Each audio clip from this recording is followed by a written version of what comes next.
Welcome back to তানি রান্নাঘর। সবাইকে অনেক অনেক স্বাগতম। আজকে পটেটো বল বানিয়ে দেখাবো একদম ইজি উপায়ে, চার সাথে খুব মচমচে একটা রেসিপি। তো চলো দেখে নাও তাড়াতাড়ি রেসিপিটা। দেখো, তার জন্য প্রথমেই আমি একটা বড় আলুটাকে সেদ্ধ করে মেশ করে নিয়েছি। এবার এটার মধ্যে আমি মেশাবো চালের গুঁড়ি। আর এই চালের গুঁড়ি ভিডিওটা তোমরা দেখেছো, যারা দেখোনি প্লিজ দেখে নিও, আমি ডেসক্রিপশনে লিঙ্ক দিয়ে দেবো।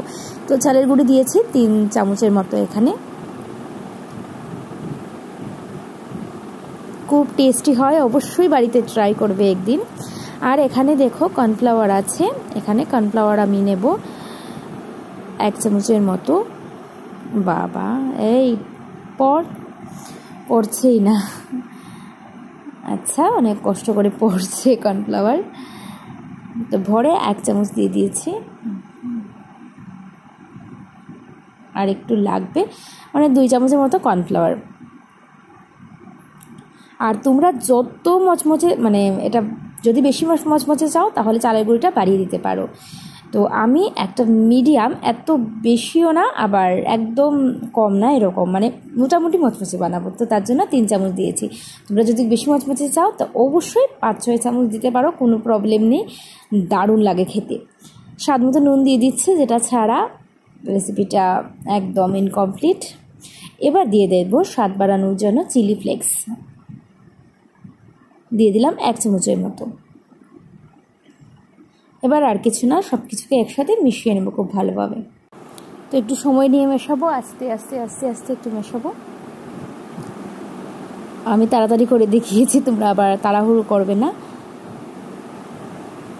দারুণ লাগে খেতে, মানে দারুণ বলতে কি খুব দারুণ, মানে একবার যদি না ট্রাই করো বাড়িতে মানে বুঝবে না। এত সিম্পল, এত কম জিনিস দিয়ে এত ভালো একটা রেসিপি, কি বলবো, মানে তুমি যদি ঘরে বানাও তাহলে বুঝবে। বাচ্চা থেকে মানে বড় সবার এটা পছন্দ হবে, চায়ের সাথে খুব ভালো একটা স্ন্যাক্স। তো দেখো আমি ভালোভাবে মিশিয়ে নিয়েছি। এবার হাতে অল্প একটু তেল দিয়ে দিচ্ছি, একটু আটালো লাগছে।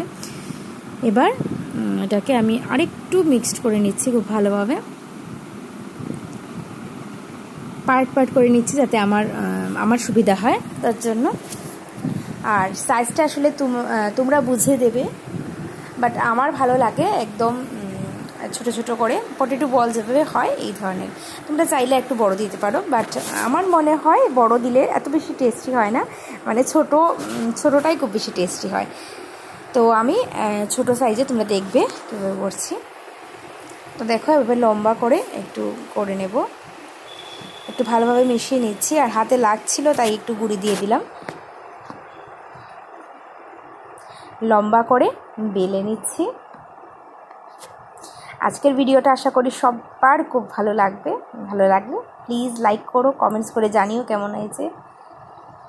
আর দেখো এখন ছুরি দিয়ে কেটে নিচ্ছি, আমি বললাম না ছোট ছোট করে কেটে নেব আমি। এবার আর কোনো কাজ নেই, শুধু হাতের মধ্যে এটাকে রেখে গোল করে নেব। তোমরা চাইলে এই অবস্থায় এটা মানে ফ্রাই করতে পারো, বাট আমি যেহেতু বল বলেছে পটেটো বল, সো পটেটো বলের মতোই এটাকে গোল করে নেব। দেখতেও ভালো লাগে আর খেতে তো জাস্ট অসাধারণ। তোমরা ভাবে আমি বেশি বলছি না, বাড়িতে বানালে তোমরা হয়তো মানে বুঝবে এত টেস্টি হয় একটা রেসিপি। তো এইভাবে সব কটা বানিয়ে নেব, বলের মতো করে গড়ে নেব। তো দেখো আমার রেডি, আমি এইভাবেই সব কটা বল করে নেব। তো দেখো আমার সব কটা পটেটো বল রেডি। এবার রেডি টু ফ্রাই, ভাজার জন্য চলে যাচ্ছে। তেলটা খুব ভালোভাবে কিন্তু গরম হয়ে গেছে। এবার একে একে আমি পটেটো বলটাকে ঢেলে দিচ্ছি। এবার কিছু না, মিডিয়াম আঁচ করে আমাদের এটাকে ভাজতে হবে গোল্ডেন ব্রাউন করে।